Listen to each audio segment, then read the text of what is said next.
Olá, meninos e meninas, boa noite. Aqui quem está falando é a professora Fernanda, de Português e Redação, e o tema da nossa aula de hoje é o uso de conectivos. Queria começar essa aula revisando um pouco um tema que é pano de fundo para o tema conectivos. Esse tema é a coesão textual. Bom, a coesão textual nada mais é do que a área da construção, produção de um texto responsável por dar link ou logicidade às partes de um texto, tornando-o um corpo informacional persuasivo, coeso e coerente. Como assim? Bom, a coesão textual é a área, digamos assim, que responsável por pensar a sequência lógica, aliás, como que nós iremos criar a sequência lógica que atravessa um texto, né? E que texto? O texto informacional persuasivo, que é esse gênero híbrido que referencia aqui o dissertativo e o argumentativo, de uma maneira coesa, ou seja, de uma maneira integrada, e coerente, ou seja, que não se contradiga. Bom, é através dos mecanismos de linguagem, os quais nós denominamos conectivos, que nós somos capazes de estabelecer, então, um sentido entre os parágrafos, né? Delimitando, assim, o sentido integral, o sentido geral do texto. Esses mecanismos de linguagem permitem que, mesmo que se em cada parágrafo do texto nós exploremos assuntos diferentes, no fim, né, na conclusão geral, aliás, a conclusão geral do texto caminhe para esse sentido geral que a gente quer passar, entende? Bom, no que tange a nossa redação, esse tema é importante porque é o tema que subsidia a competência 4 dos critérios de correção, né, que são justamente onde são cobrados justamente as boas implementações desses termos. Bom, aqui eu lembro que apesar de a gente estar falando de uma questão macroestrutural, a coesão também se aplica no âmbito interno do parágrafo, ok? A gente não pode esquecer disso. Bom, a gente pode definir os conectivos como articuladores do discurso. Articuladores, a gente pode fazer uma analogia com o nosso corpo, com as nossas articulações, né? Que são responsáveis por integrar uma parte à outra, formando um corpo. Então, aqui a gente está falando de uma certa maneira também disso. Articuladores discursivos são partes do texto que possibilitam que esse seja um discurso unívoco, ou seja, de uma só voz, de uma só tese. Esses articuladores ligam frases e orações, possibilitando a construção de uma sequência de ideias, ou seja, ideias estas que às vezes apresentam assuntos diferentes, mas que caminham no mesmo sentido, né? Bom, essa sequenciação de ideias ela é possibilitada porque os conectivos possuem um significado cristalizado, né? E quando a gente faz o uso de um determinado conectivo e não de outro, a gente está condicionando o nosso leitor, corretor, à interpretação do que a gente expôs por um determinado viés e não por outro. Bom, como eles têm um significado próprio, é tarefa do leitor, do corretor, né, e do escritor dominar esse sentido que funda esse conectivo, para que não ocorra mal-entendidos, para que você não diga uma coisa querendo dizer outra, ou que você não diga uma coisa querendo que a pessoa que vai ler o seu texto interprete outra, né? Porque as coisas são como elas são nesse ponto da língua. Bom, ou seja, quando o leitor identifica um determinado conectivo, ele precisa inferir quais são os direcionamentos que decorrem daquele comando. E eu tô aqui chamando o conectivo de um comando por conta disso mesmo, porque de alguma maneira ele já direciona o leitor para um posicionamento do seu texto, né? Vamos fazer uma analogia aqui de uma pessoa que vai vestida de biquíni a um velório. Por que eu estou fazendo essa analogia? Porque eu acho importante a gente pensar como que, apesar da gente estar bem intencionado,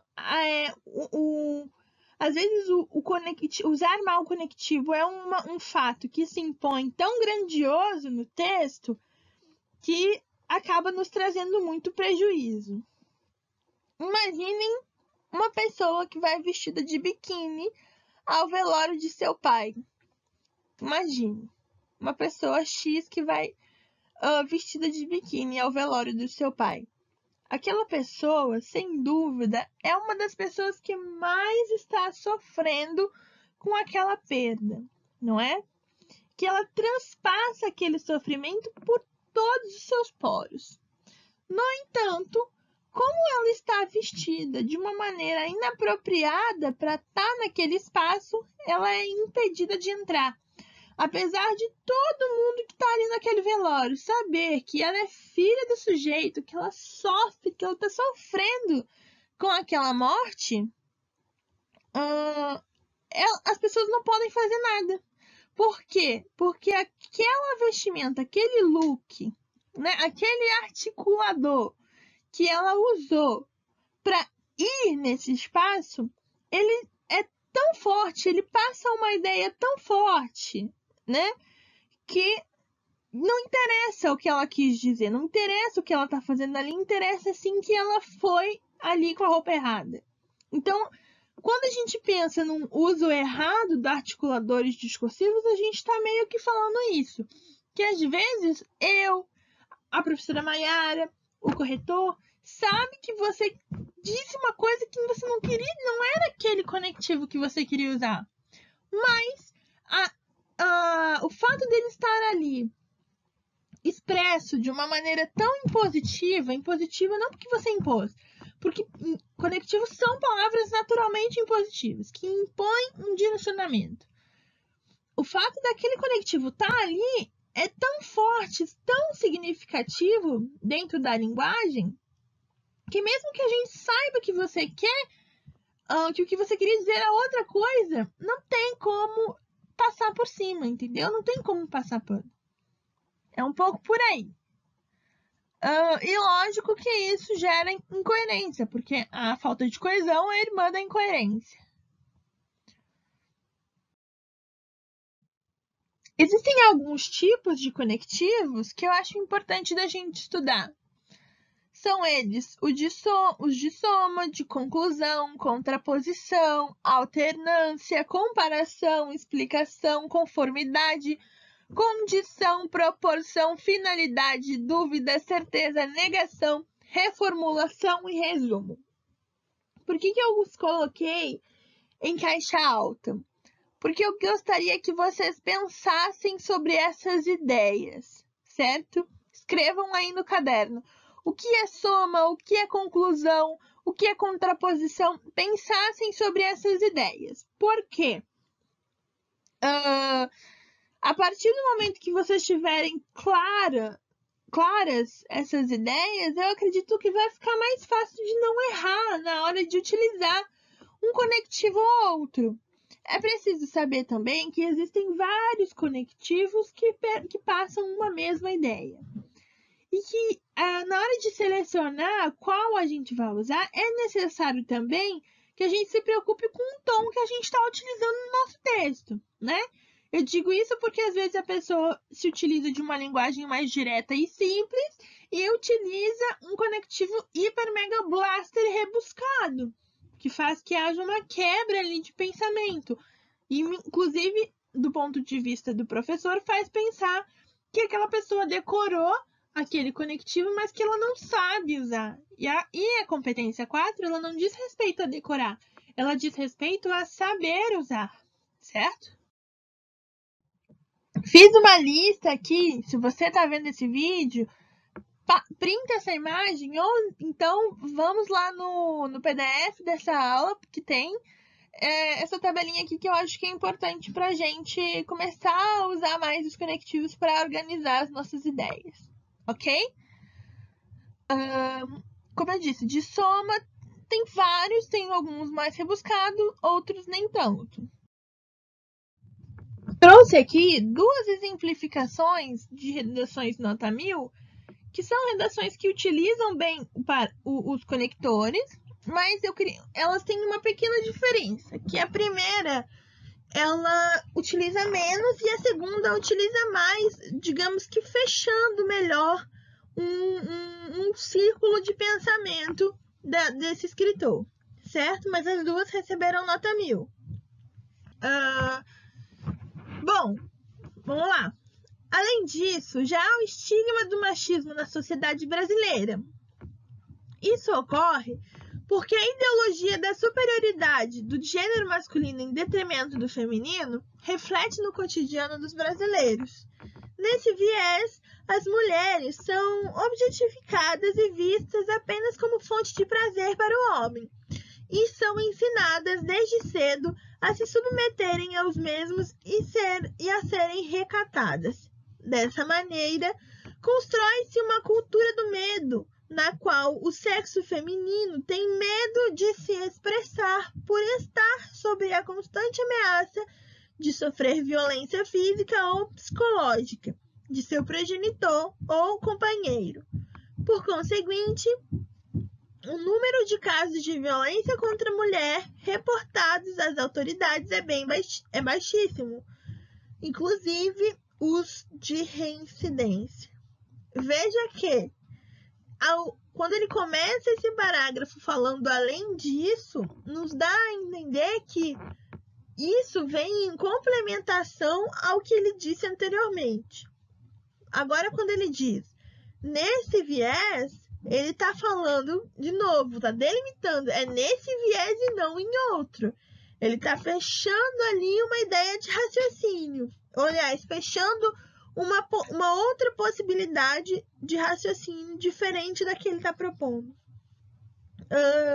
De novo, ele demarca. Dessa maneira. É dessa maneira e não de outra. Ok? E, por fim, por conseguinte, ele está, então, concluindo a ideia que esse parágrafo passou. O nosso próximo parágrafo é um parágrafo de conclusão. Veja como a pessoa que escreveu esse parágrafo foi bem mais incisivo no sentido de fechar essa ideia. Logo, primeiro que ele começa com logo, que já traz uma certa logicidade, certo? Em decorrência de tudo que ele falou. Logo, medidas públicas são necessárias para alterar esse cenário. É fundamental, portanto, marcou de novo, a criação de oficinas educativas pelas prefeituras visando a elucidação das massas sobre a marginalização da educação dos surdos, por meio de palestras de sociólogos que orientem a inserção social e escolar desses sujeitos.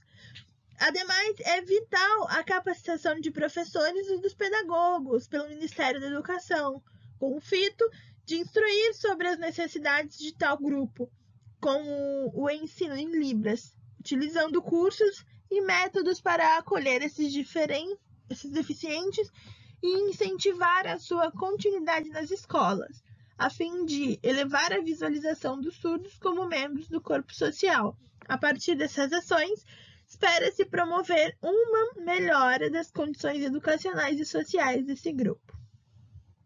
Bom, veja como ele usa logo, passando uma ideia de logicidade, portanto, uma ideia de conclusão.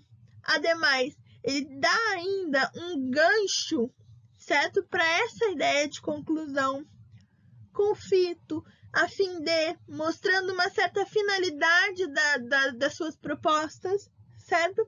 E, por fim, coloca, a partir dessas ações.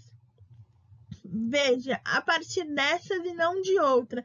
E aí também ele demarca, porque, veja, quando ele coloca a partir disso, é somente depois que isso ocorrer. Ou seja, o que vem depois é uma consequência disso que ele está propondo, né? E demonstra como. E aí ele faz o inverso, ele demonstra como que o que vem a posterioridade, o que vem depois, sustenta não só o que ele colocou no parágrafo de conclusão, mas o que ele colocou durante todo o texto. Entende? Então, os conectivos, eles servem para isso. Como são frases cristalizadas, aliás, expressões cristalizadas, servem para a gente condicionar, para a gente orientar o leitor do nosso texto. Qual é o roteiro de estudo da aula de hoje? Fazer as atividades, né, exercícios e redações, atentar-se bastante aos conectivos, vai na tabela e pensa sobre os conectivos, e ler bastante para criar memória linguística. Esse, sem dúvida, é o maior segredo. Cuidem-se, fiquem em casa, usem máscara se forem sair na rua, passe álcool gel. Espero que vocês continuem bem, seus familiares também, tá bom? E claro, estudem. Beijo grande e tchau, tchau.